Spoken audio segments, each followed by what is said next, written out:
நம்ம இன்றைக்கி டேஸ்டியான கொத்தமல்லி சட்னி எப்படி செய்கிறதுன்னு பார்க்க போகிறோம். கடாய் அடுப்பில் வச்சுட்டு 2 டீஸ்பூன் ஆயில் ஊற்றிக்கிறேன். ஒரு பூண்டு சின்னதாக நறுக்கி சேர்த்துக்கலாம். இது ப்ரௌனிஸ் வர்றது வரைக்கும் வெயிட் பண்ணிவிட்டு 6 பட்டை மிளகாய் சேர்த்துருக்குறேன். அதையும் நல்லா சேர்த்து கிளறி விட்டுக்கலாம். சிம்மில் வச்சு பண்ணிக்கோங்க. வெங்காயம் சேர்த்துருக்குறேன். 3 வெங்காயம் சேர்த்துருக்குறேன். நீங்கள் சின்ன வெங்காயம் கூட சேர்த்துக்கலாம்.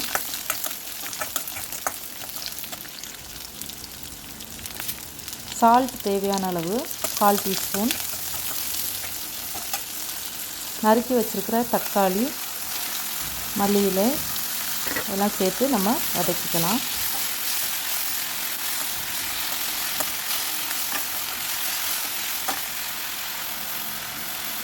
கருவேப்பிலை சேர்த்துக்கிறேன்.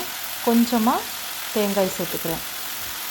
இன்னும் கொஞ்சமாக லெமன் அளவுக்கு நீங்கள் புளி சேர்த்தா இன்னும் நல்லாயிருக்கும், டேஸ்டியாக இருக்கும்.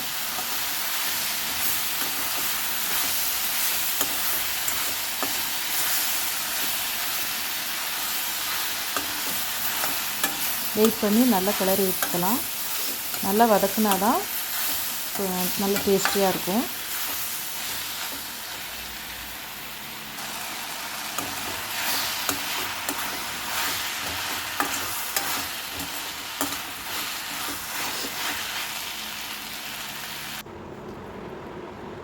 இப்போ நம்ம மிக்சியில் 5 மினிட்ஸ் ஆற விட்டுறணும். நல்லா ஆறின பிறகு, சூடு ஆறின பிறகு மிக்சியில் சேர்த்துக்கலாம்.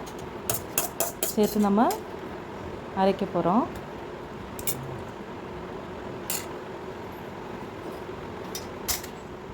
ஒரு கைப்பிடி அளவு பொட்டுக்கடலை சேர்த்துக்கலாம்.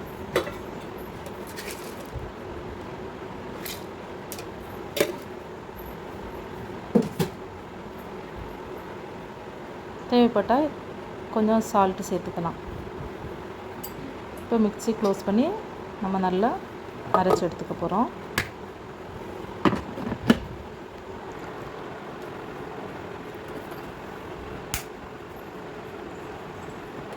இந்த மாதிரி செஞ்சு பாருங்கள், ரொம்ப டேஸ்டியாக இருக்கும். வீட்டில் பிள்ளைகளுக்கும் செஞ்சு கொடுங்க.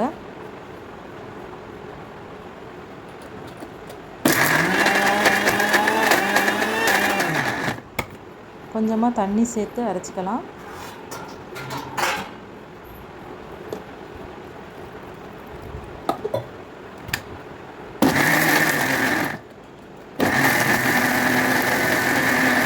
இட்லி, தோசை எல்லாத்துக்கும் சூப்பராக இருக்கும்.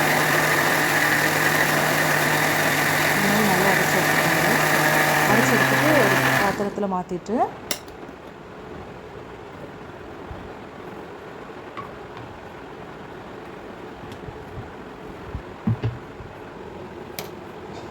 எல்லாத்தையும் நம்ம இந்த பாத்திரத்தில் மாற்றிக்கலாம்.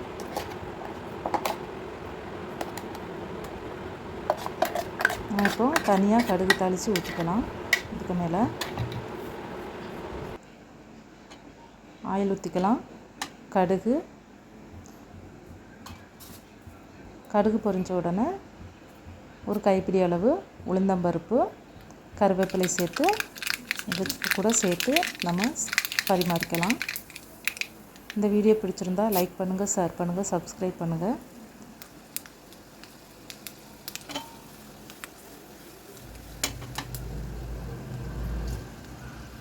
நல்லா பொன்னிறமாக மாறின பிறகு கருவேப்பிலை சேர்த்துக்கலாம்.